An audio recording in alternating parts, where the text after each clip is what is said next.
Hey, I know it's been a minute. I ain't been on here as much as I normally am, but like I got some stuff going on in my life. And it's to God be the glory. I'm helping my baby boy get into his own. And, you know, ever since I did the videos on, narcissism, people been coming to me, thinking they've been in a narcissistic relationship. And, it's been good for business. So I've been talking to people, counseling people.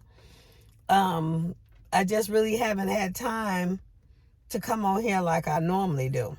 But, I'm always going to be able to come on here because there are people that's getting value out of it. There are people that, have time to sit in their own space and they listen to a word that's encouraging. I don't know what people are going through, but it obviously is hitting some people, where they at. You got to meet people where they at. So I'm always going to come on here and be able to share some nuggets or whatever of my experience, and hopefully you can take it and, elevate, learn from it, and all you'll get an understanding.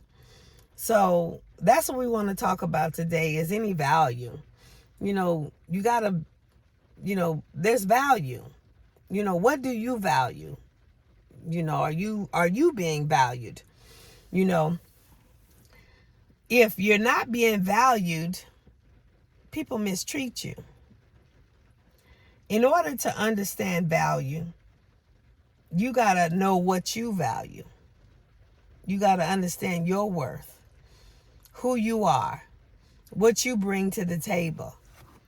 You got to be solid in that, which means you got to spend some time with yourself. You got to have some me time. There are some women, we get into this rut and we always trying to help everybody else and do for everybody else, and we don't have no me time. I talked about that on my Save Sexy Single podcast, which I hadn't been on for a minute either. But you gotta take some me time. You gotta be able to go on sabbaticals, to see. I try to take a sabbatical every week. My Shabbat Saturdays, that's my sabbatical day. And if God give me a word on that day, then I put it out here. Other than that, I'm doing me. Cleaning the house, doing whatever I want to do, restoring me, edifying me. It ain't about everybody else. My Shabbat Saturdays are about me. I used to give up my Saturdays, to keep stuff going, ministry, work or whatever. But I found I was so depleted and so drained. So I said, you know what? I'm going to be selfish with this. I ain't giving up my Saturdays unless it's a God-fearing emergency. I'm not giving up my Saturdays for nobody, no one else anymore, because I was always depleted. I couldn't get nothing done. My house would be, go in, array, out of whack. Then I'm trying to play catch up during the week. And then, from Saturday to Saturday to Saturday, I couldn't get nothing done. I maintain my peace. I keep my peace. If I can't sleep and rest at night, something wrong. And I'm one of them type of people that loves to sleep, so much to the point I don't like to get out of bed because I enjoy my sleep. I rest when I sleep. I'm not one of them people that's trying to do people wrong or think ill against people to where I can't rest at night. I rest. And then when I get up, I step into my purpose, which means I love what I do.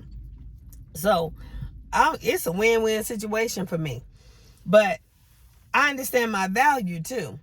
You have to understand your value. You have to understand what is valuable to you, what you gonna stand for, what you ain't gonna stand for, what you gonna advocate for.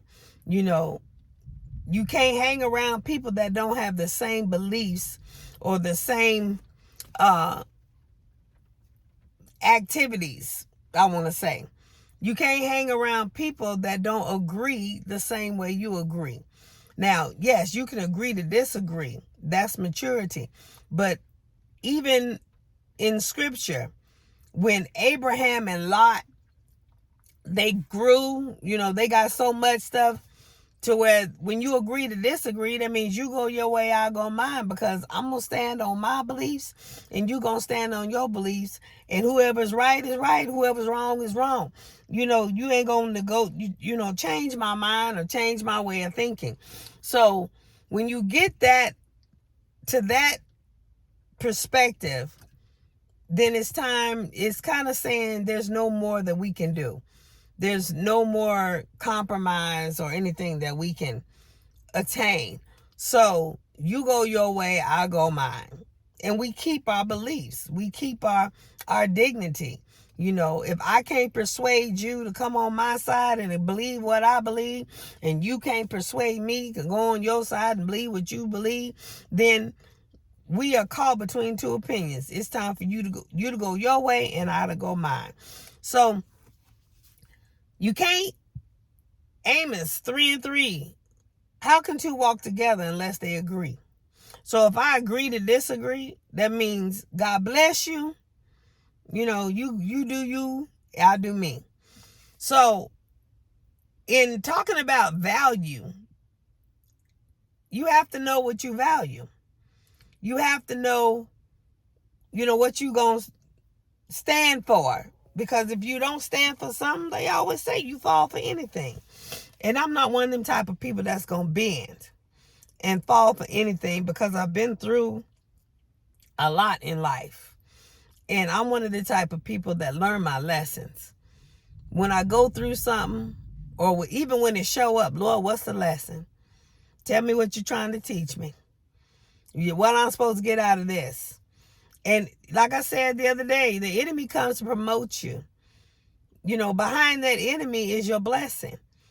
The enemy only shows up to promote you, to strengthen something in you. To lead you to greatness. That's what the enemy shows up to do.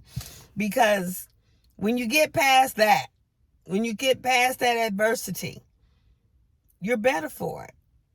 I mean, that's if you've gone through the process and you didn't whine and just wallow in it or whatever. When you go through the process, when you come out that process, you're better for it. And I say, an enemy is a noun. God can use an enemy to be a people, a person, a place, or a thing. You can be in situations or environments, a place that are not conducive to your beliefs and what you're supposed to do and your purpose. And God can use that environment to cause you to be so irritable and so upset with that environment to where you don't even want to be in that environment anymore. Be so frustrating to where you can't get nothing done, and God can use environments to cause you to not want to be there and teach you, like, okay, this is not where I want to be. This is not what I want to do. It's time to go find something else, something new, something fresh. And then that's when you walk into your purpose elsewhere, because God is using that environment to tell you that he don't want you there. This ain't what you're supposed to do. This ain't what he created you for. So I love when God, shows up and shows me something like that. So, and then I walk into something greater, something different. And I know it because when I walk into it, it gives me life.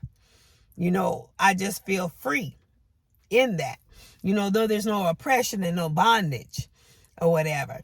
So, and it flows with everything else that's going on in my life. So if God is calling you out of an environment, that means that environment is not conducive to the rest of the vision that he has for you. It's not conducive to the purpose that he created you for. You created for a purpose, a plan, and a problem. You created to solve that problem. So if you sitting up doing something that's hindering you, being a stumbling block in an environment, and not out doing the thing that God created you for, he gonna use that environment as an adversary. Once you get past it, that's when your blessing comes. So he can use things. He can use any, things that we want. possessions, anything that we want, and we get it, and it causes all kind of hell in our life because we got it or whatever. Some people, go out there and get credit card debt and, get all these things, and, it's not beneficial to them because it doesn't give them life. It gives them stress and oppression. So many people talk about my car, but it gives me life. I don't have the health conditions and bumming around my back. I don't have none of that. Some people think that the payment is oppression, but it's not, because God keep it. The gas ain't oppression. When God gives you something, it's a blessing. It maketh rich and addeth no sorrow. And like I said, the house and my car, he gave them to me. I testified about them. It maketh rich and addeth no sorrow, because he keeps it. I don't have to worry about keeping it. In fact, when he gave it to me, I was like, Lord, this is yours. This is too much for me. You're going to have to keep this. I can't do it. And month after month, tank after tank, he shows me that he keeps it. He comes through. I ain't got to beg nobody for nothing. I ain't got to come across the pulpit for nothing. I ain't got to do nothing, because God, he's a man. He honors his word. He does what he does because he did it. It wasn't nothing I did myself. So when you find yourself oppressed and stressed and begging, that ain't of God. It just really ain't. We should not have to beg if we are in God, because he gives the increase. We should not have to beg. Now, he said ask, and that means ask him, because, seek ye first the kingdom of God and all his righteousness. When that's seeking God first, that means you ask him first. That's the one you ask. Ain't nobody else got no power. You ask him. When you asking other people, you're oppressing. You bringing an oppression. You causing them to sacrifice for you. Sacrificing for you ain't sacrificing for God. I got to have something. So, understand your value. Understand where your value lies. My value lies in Christ. He is my everything, my all in all. That's why I have the faith to be out here as big as I am. Because I believe that he can take it. I believe that he can keep it. Like Job said, the Lord giveth and the Lord taketh away. And as long as I believe in that, and long as I believe in him, and long as I know that he gives and he takes away, that he's all sovereign, I can have the faith in that. To be out here in an industry that's so topsy-turvy, that in an industry that is not solid, it's not, it's not guaranteed. I could go back to the school district and punch a clock, and even that it's guaranteed income, but the rate ain't guaranteed, because I left because of the budget cuts and all that other kind of stuff. But to be out here not knowing whether you're gonna have clients or being 1099, self-employed, and God keeps me at this level, that's because I believe in him. That's where my faith lies. My faith ain't just in my mouth. My faith is in my heart. And you can see that because it's in the behavior. I ain't just out here talking big that God is my all in all. He's my everything. And then sitting at home in a box, not doing nothing, not not having nothing, not living, just sitting comfortable. No, I'm out here. I got my neck is out here big. He covers it. He keeps it.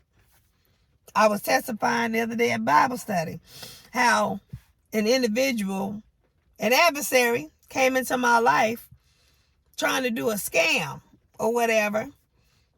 And I know, but I try to learn so that I can teach others. So I went through the motions and to the spiel, with him, and trying to take out all the money in my bank account and all that kind of stuff. Which means, had he done that, it would have made my house go down, my car, all that kind of stuff. But God protects. He puts a hedge of protection around me. I learned that in Job too. So that's why I'm out here big. That's why I can be out here big. I understand my value because my value is in him. So I understand what I value, who I value. People that have his heart, that's who I value. I value everybody else, souls, bringing them in, but you can lead them to water, but you can't make them drink. So if you lead them and they don't want to drink, you sitting there trying to make them, ain't doing nothing but wasting your time. You got to let go and let God. You got to give them up to God and go on about your business. Because if not, they will hold you there, or you hold yourself there and be stagnant, trying to teach them something that they don't want to learn. That's like trying to beat something into their head with a mallet, and it's still not going to teach them nothing. Ain't going to do nothing but maybe make a hole in their head eventually. Like with my children, they get up to the point where, they feel like they smelling themselves and they know it all. They done received all that they can receive from mama. Then it's time to agree to disagree. It's time to get your own. It's time for you to go out here and let the School of Hard Knocks teach you better. Because I always say the School of Hard Knocks is the best university I ever went to. Out of all the universities I went to, the School of Hard Knocks taught me experience. It taught me lessons that Booksmart couldn't teach me. It taught me lessons that Booksmart, oh, Father, thank you. Oh, thank you. It taught me lessons that Booksmart can't help everybody else. You got to have the relational. You got to be able to have the experience. You got to be able, I can read in the book how to get to New York, but if I talk to somebody that's been to New York, they can tell me which way to go, where the potholes is, how far the gas station is, where the gas station is with the less price. I can, learn stuff like that, learn stuff that the experience that the book can't even teach you. That's the anointing. Experience is the anointing. God gives us the anointing. He anoints us through experience, which means we got to have gone through it and been delivered from it for ourselves before we ever can teach anybody else something. That's why I always say I stay in my lane. I don't teach nothing. I don't preach nothing or teach nothing that I haven't been through myself, that I haven't been delivered from myself, because there's no power in it, me teaching you how to be a billionaire, and I haven't been a billionaire. And another thing I say, there ain't too much I can't teach or preach about, because God has allowed me to go through a lot of stuff. And, as a willing vessel, I have gone through, because my life, I wanted to give glory to God. I want to be in the likeness of God. That's what glory means. Being in the likeness of God, having the heart of God. I want to have more of the heart of God. Just because I'm not giving you everything that you ever asked for, sacrificing everything, that I have, don't mean I don't love you. God give you tough love too. At some point, that's enabling. If I keep giving to you all the time and you need to get off your butt and do it for yourself, I'm enabling you. He said, teach a man to fish, and he'll eat for a lifetime. He didn't say me keep giving you fish. At some point, God will put a coin in a fish, mouth that's just for you. All them fish out there in the sea, in the ocean, you don't know where that coin is, but God know how to lead you to it. He know how to bring that fish to you too. So if I'm looking shallow, if I'm looking for my blessings and gifts from the people that's on the bank, I ain't never gonna find the fish with the coin in the mouth. So understand your value and where your value lie. You need to make sure that you know who you are.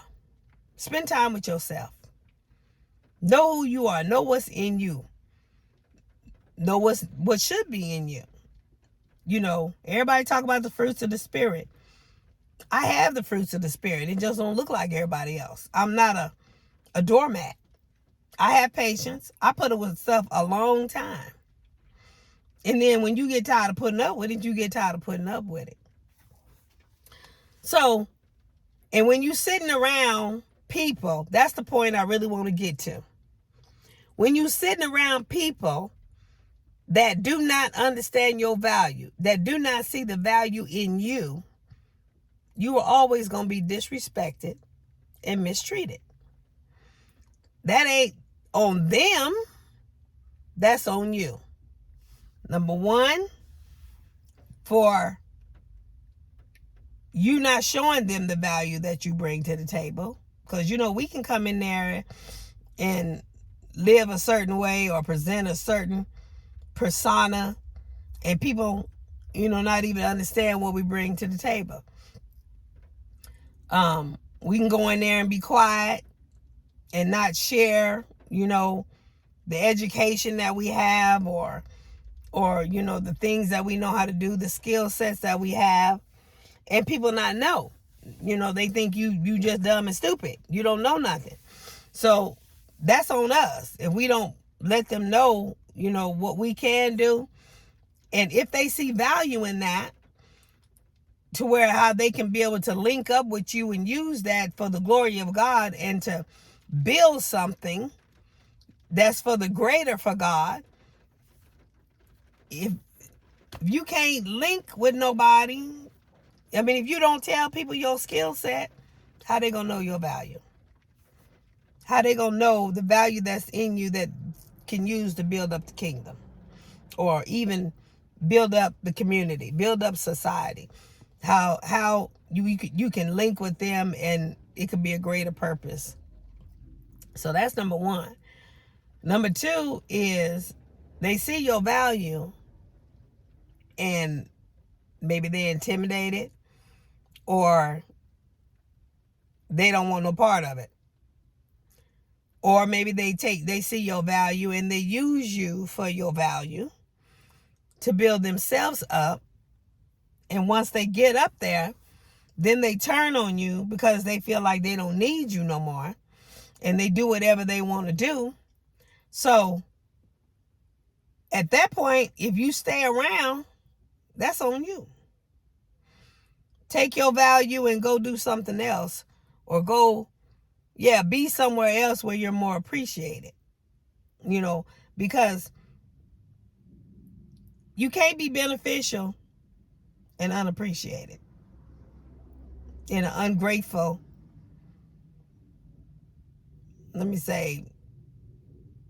around ungrateful. People just want the hand of you. They just want the gift of you. They just want the skill set of you to benefit and glorify them and not benefit and glorify God. They just want you behind them to pump them up and never reciprocate to you. You drain and you fall out anyway. You end up leaving because you're so drained. You ain't got nothing else to give. They drain the mess out of you. They only want the hand of you. So understand your value and what you bring to the table. And when you understand that, understand how you are presenting that value. You got to present it.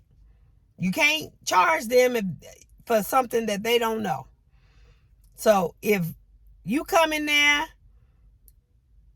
and your value, but you don't never tell nobody what you know how to do, you don't never tell now look, I don't tell everybody everything I know how to do, because see, some people pull on you and they don't stop pulling on you, and then you won't be able to get nothing done yourself. And they just use you. So, and make sure you put a price.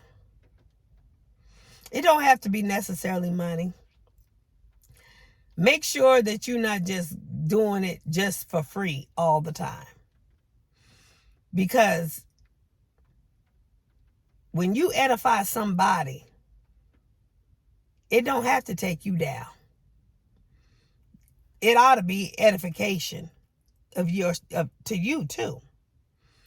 So when you come to a place where a person just wants to use you and never pour into you, never give you anything for your time, nothing but a thank you or whatever, They can't even receive at the level that they supposed to receive from God, because that's disrespect. I'm giving you knowledge that costs me a lot of money, a lot of time, and a lot of years. And all you want to do is say thank you. If I put a price on it, I'm bougie. So normally I just say, a love offering, whatever God put on your heart. 9 times out of 10, God ain't putting nothing on their heart, obviously. Well, if that's the case, I can't afford the gas and the time to do any more for you. You got to look at it like that. I know it's sad and it hurts, because you love to give, you love to please people, you wear your heart on your sleeve, but you got to give tough love sometime. When you around a bunch of leeches, you got to give tough love. And you can't sit there and feel some type of way because somebody trying to make you feel obligated to take care of the responsibilities of them when they should be doing it themselves. And that's another thing. You can't disrespect me and then expect me to turn around and continually bless you. I will bless you, and I won't be in your face no more. So understand your value and what you bring to the table. Don't allow what you bring to the table to be used, to be tainted, to be just for the glory of an individual or the glory of an environment or just for the glory of a thing, a possession or whatever. Don't let that be just for that. Take your value and put it in a place where it will glorify God, where it can edify those who are on the same page to glorify God, to build God's kingdom. God didn't put all of that in you. All your gifts that he put in you before the foundations of the world, for you to sit there and be used to glorify an enemy, a resource. God is the source, but God uses people, places, and things as a resource to get you to your next level. He also uses them as correction. He uses the enemy in your life to stir up the gift in you, to move you around. And if you just settle to glorify the resource and not the source, that's when your house get hit. That's when, everything start going down, because God is mad. God is a jealous God. You're supposed to get past your enemy, not sit there and start sleeping with them. That's another thing. My value. I know my value. I didn't have to run around and sleep my way to the top. I ain't have to run around and brown nose or whatever. I sat and took years and years of time to pour into myself. I get educated. At 38, I got tired of being messed over, budget cuts, sitting there, got tired of being hungry on that bus. I figured if I'm going to be hungry on that bus, I'm going to be hungry on my terms. I jumped into school when I was 38 years old, and I've been in school ever since. And God been blessing me ever since. Been pouring into me ever since. I don't have to look for no man to validate me, or no people, or no organization, or no other female to validate me, because I understand God validates me. Learn to pour into yourself. Create some value in you to be able to bring to the table. You gotta, I always say this, you gotta have more than hips, lips, and fingertips to bring to the table nowadays. You gotta be able to fend for yourself, because ain't too many people doing it. If you want something in life, you have to get off your behind and go do it and get it for yourself. Because if you're looking for somebody else to do it for you, you're going to be looking and waiting for a long time. People done got slothful and lazy. You know, we ain't loving like we used to. We ain't got too many good Samaritans anymore to where they see you down and, you know, they want to help you. I mean, and that was the enemy. That was like Bloods and the Crips, you know. And he had enough heart, enough love, you know, of God in his heart to go on and take care of that, his enemy, put him up for the time that he needed. And then, but he didn't stay in his face either. He went on about his business. He didn't have to sit there and look at the disrespect or anything. He did what he needed to do and he moved on. So we got to be able to do that. It's hard to have forgiveness for somebody when you constantly sitting in the face of the person that did you wrong.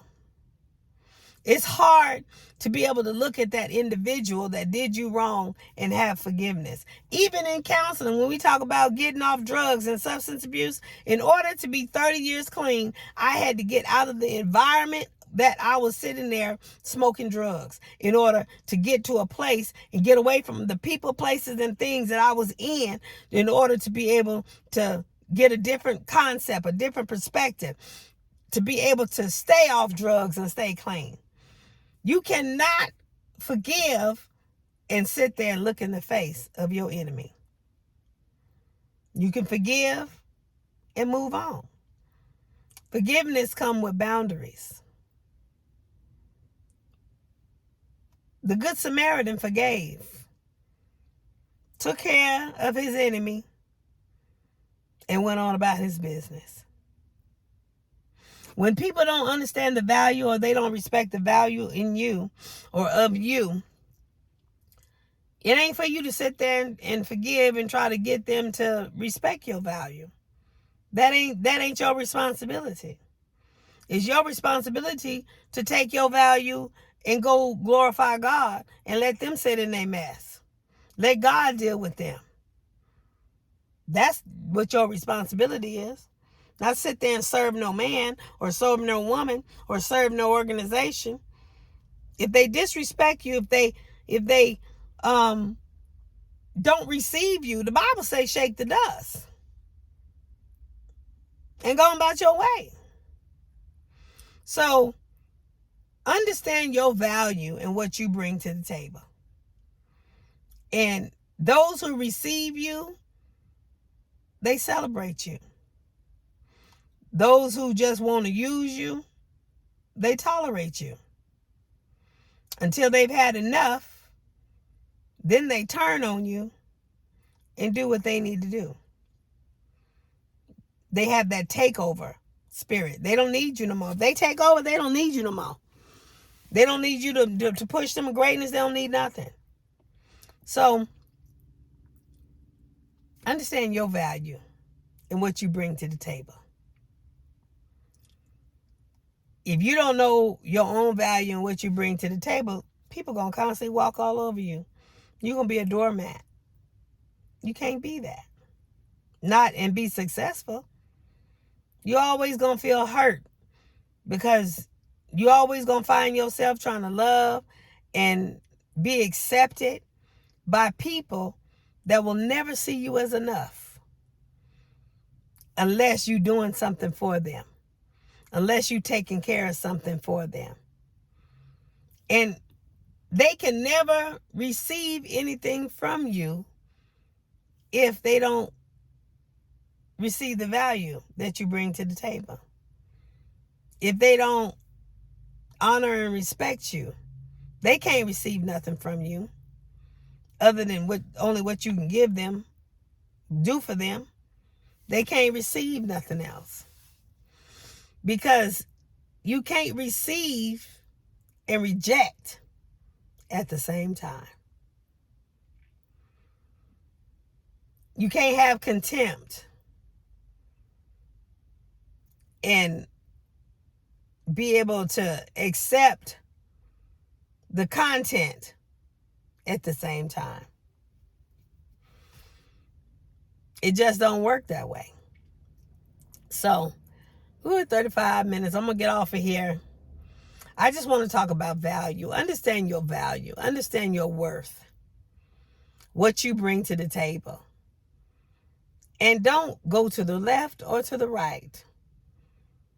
You honor the fact that your value matters too. Ain't nobody's value greater than yours, and your value ain't greater than nobody else's. Don't settle for less than God has for you. Just because of what? Because somebody think that they grandiose? That's what I was saying. That narcissistic series that I did got a lot of people coming to me. You know, I've been counseling and all that kind of stuff based on those videos. It hit a nerve. It struck a nerve. It really did. Narcissist, you know, that's being in love with your bully. That's being attached to your dictator. Somebody that think you less than. And unless you are benefiting them in some way, shape, or form, you ain't nothing. Just a piece of meat. Something that they can either relieve themselves on or get out, you know, get what they want out of you to build them own self up. They ain't worried about God's kingdom. They worried about building their own kingdom. They trying to get notoriety. They trying to get prestige. They trying to get power. They trying to get in front of people, make a name for themselves. When I sat down, been in school, and God gave me the name. I ain't got to make no name for myself. I'm already a name. Just by going to school. You know, learning what I got to do. But like I say, narcissists, they want to be successful. And they want to rise and reign and be the kings and queens and stand on top. But they lazy. They slothful. They don't want to do the work. They want to pull from everybody else. That's what a narcissist does. They grandiose. It's witchcraft. They want to pull from you to benefit themselves. And when they think they got enough of you or from you, they turn on you. They don't need you. Or maybe they found a greater supply. Somebody else that got more and can do more for you. So they pretty much cast you to the curb. Or they keep you in the back burner supporting them, you know, until they keep you where they might need you again. You know, to that, if you sit there and stay, that's on you.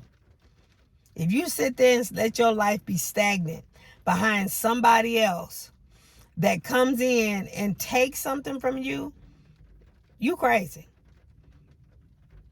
That's mental illness. Because you're never going to get ahead and get whatever God has for you in life if you allow people to keep coming in your life taking it from you. You know, the enemy don't want you to succeed. The enemy don't want you to prosper. They want you to prosper enough to feed them. They'll help you get there to help be a benefit to them.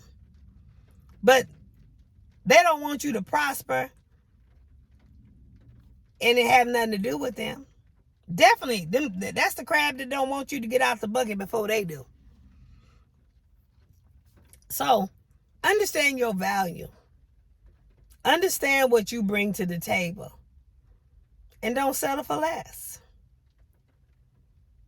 Don't just be there to build somebody else up and draining yourself dry, making your cup run dry.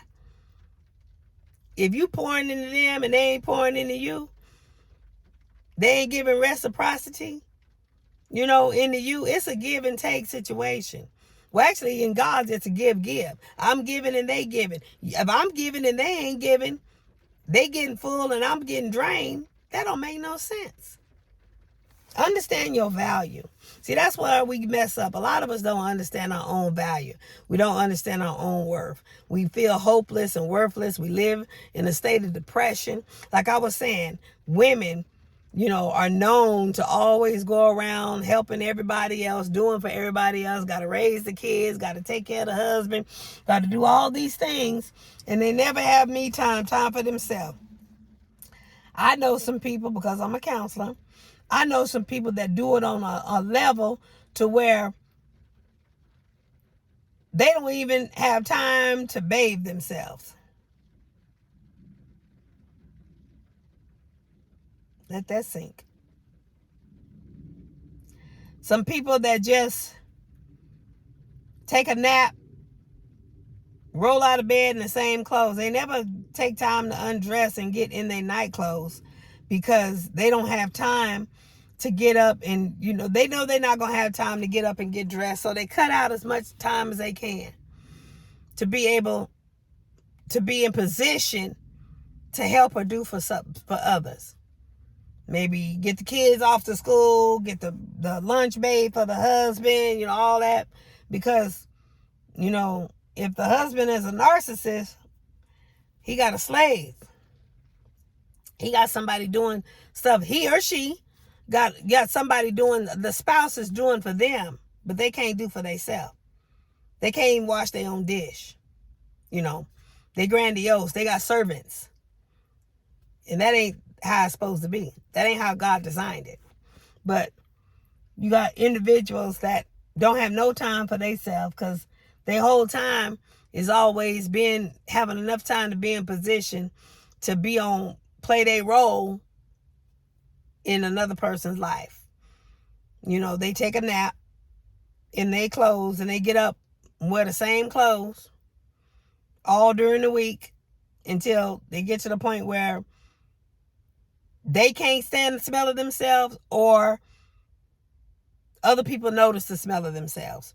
So they get up, they do what they do, and they take 10-15 minute change clothes, and that's they clothes for the week.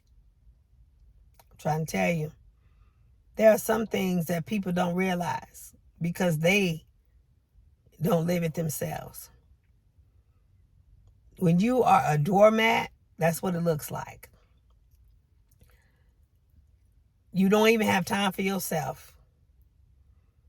Fast food, and if you ain't got fast food, you got, there was a time I used to have chicken in my pocket.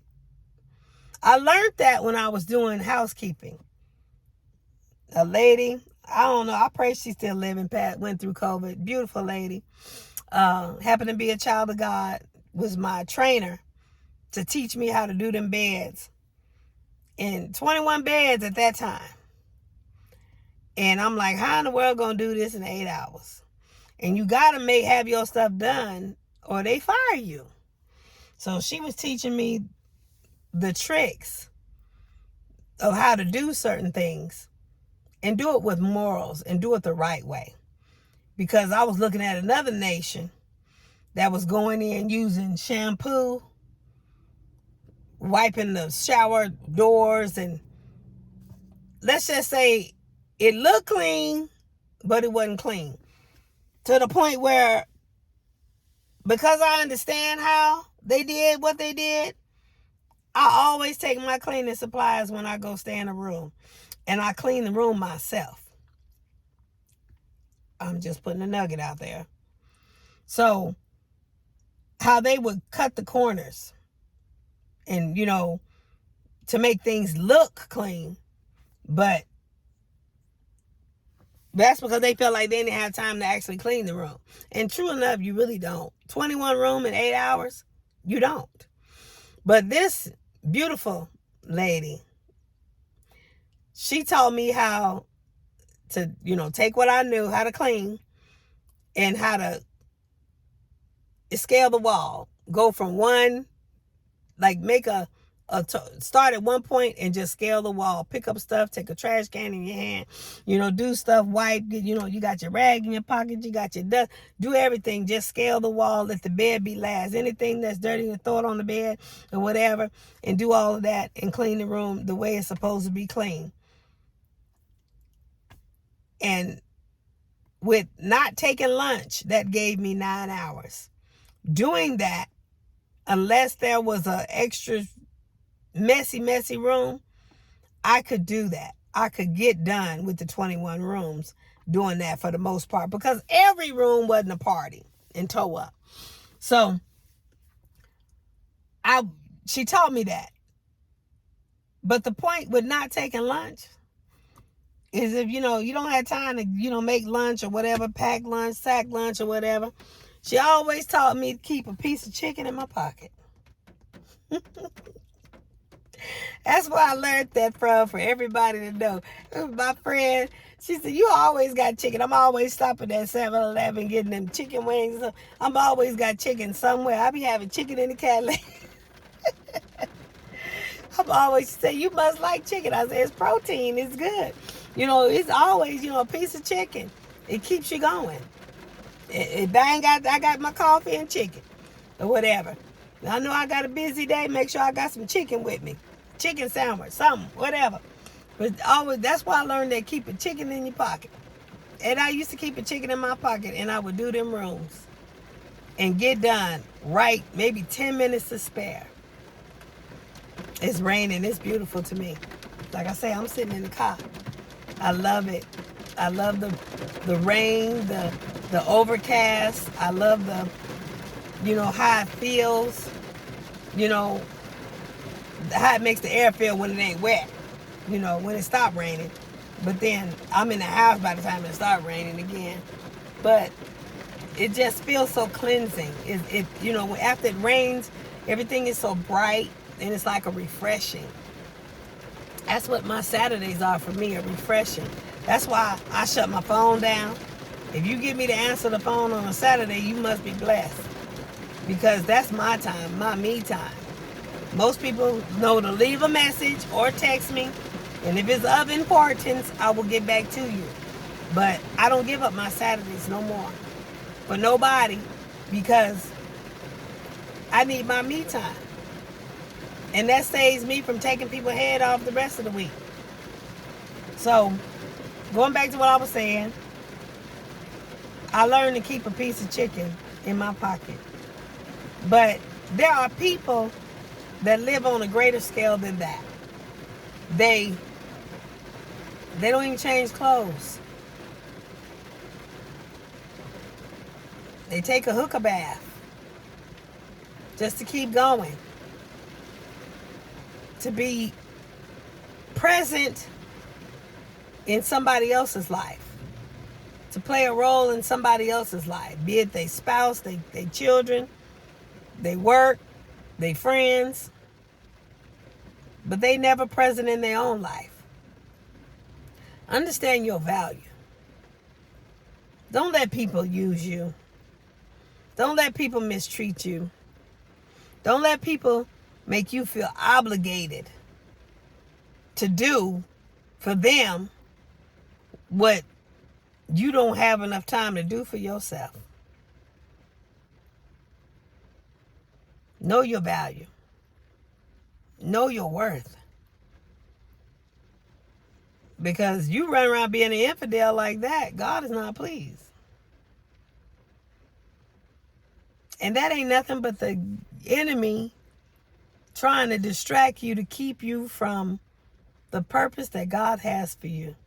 Because if you serving the enemy, how you going to serve God? You ain't going to have time.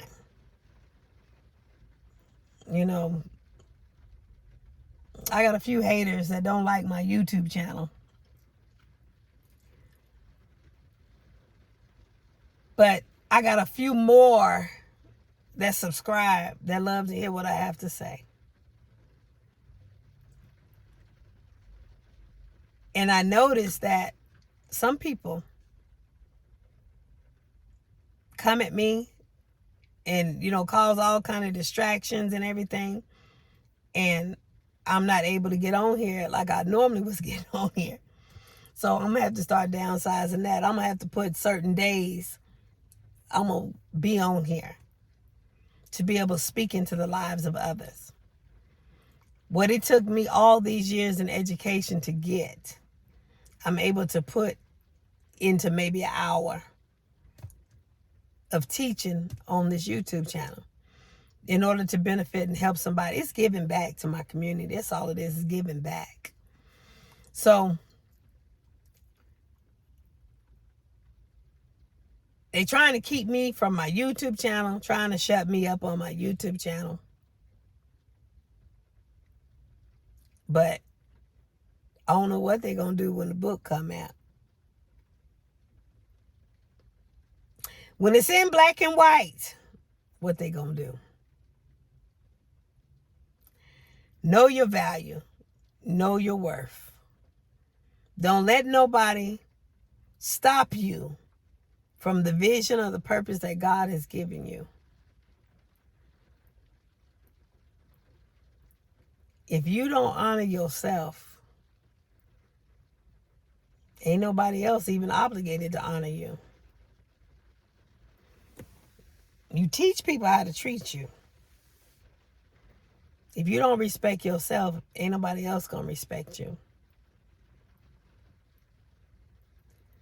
If you keep standing your ground, what'll happen is people will start leaving you alone. And you'll be by yourself for a season. And then you'll start gravitating those that agree and appreciate you. That's the season I'm in right now. They understand what you're saying. They see the blessings of God. And they want to be connected to you because they know the oil run down Aaron's beard. And if it runs down Aaron's beard and the blessings are in that oil, that it'll get on them too. So know your value, know your worth, stand your ground, and only contribute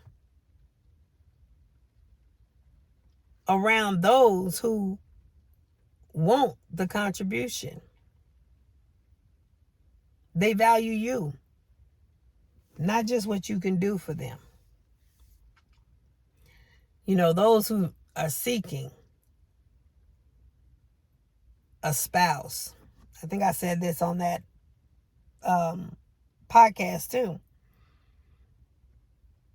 A woman is supposed to be able to place her husband in a position of greatness.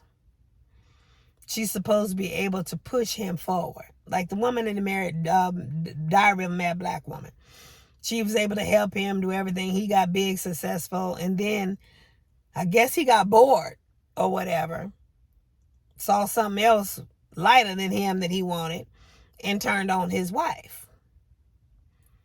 Naturally, that happens. And that's why a lot of people don't want to do the things or go through the process because, you know, they see, you know, people change. They fickle. They when they think they done achieved or arrived, you know, they do stuff against you and do stuff to hurt you. And you can't be afraid of having a broken heart. You got to keep putting your heart back out there. You know, you got to be able to die for somebody, but you ain't got to keep dying for the same person. When somebody hurts you and kill your spirit or give you a heartache or a heartbreak, you ain't got to keep being in that person's face and letting them keep stab you. You ain't. Going on. There's somebody else. You know, the scriptures say some water, some plant, but God give the increase. Maybe all you were supposed to do in that individual's life was water it. Water is life. And you know, when they do what they do, you go about your business. Trust and believe there's somebody else that probably gonna do the same thing or whatever. But you ain't got to keep sitting there going through that emotional hurt, pain. Because if you continue to stay, you'll become emotionally unavailable. Your emotion won't be there. I mean, you'll be so numb that where you can't even look at that person and love them anymore. That's how hate sets in. When you get dry and desolate in your emotions, in your heart, and you start having contempt for a person, then you'll start being pessimistic and you'll start thinking of ways to end that person's life. Hatred sets in. So be a blessing. Do what you got to do that's required of you to do and move on. Leave that person to themselves. Let them figure it out between them and God. You know, they'll realize that they did what they did wrong, that they'll start missing you in life, and you know what they did wrong to you. They shouldn't have done that or whatever. And you know, hopefully they'll get over that. Hopefully they'll, you know, God will heal their heart from that or whatever. But you move on. You don't sit there and cause hate, bitterness, and all of that to be in your heart. And you know, like I said, they say time heals all wounds, but you know, that don't mean that individual got to be back in your life ever again. You know, we got to make our decisions. Like I said the other day, I heard a pretty decent message that, you know, reminded me of what I do anyway, is you got to count up the costs. When people do you wrong, you got to, in your forgiveness, you got to realize, do you want that back in your life? Do you want to go through the motions? Because people don't change overnight. Not saying they, you know, they ain't learned their lesson. They may not do that again, but trust and believe they're going to do something because they ain't perfect. Do you want to deal with that? Do you want that back in your life? And if you do, you're going to do what you're going to do. You make the decision. If you don't, you're not obligated. You're just not. You ain't the only one. Whatever that you did in that person's life, somebody else can do. Because you ain't the only one that can do it. So anyway, like I said, I'm going to get off of here. Ooh, it's almost an hour. It take a long time to upload these things when they get like that. But today I wanted you to talk about value. For a moment of truth, talk about, what do you bring to the table? Do you bring something to the table? You got to have something to bring to the table. If not, you'll be just used. You got to have something to stand on.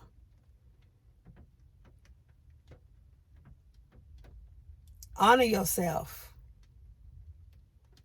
Honor God. Honor yourself. And then honor others. Y'all stay blessed.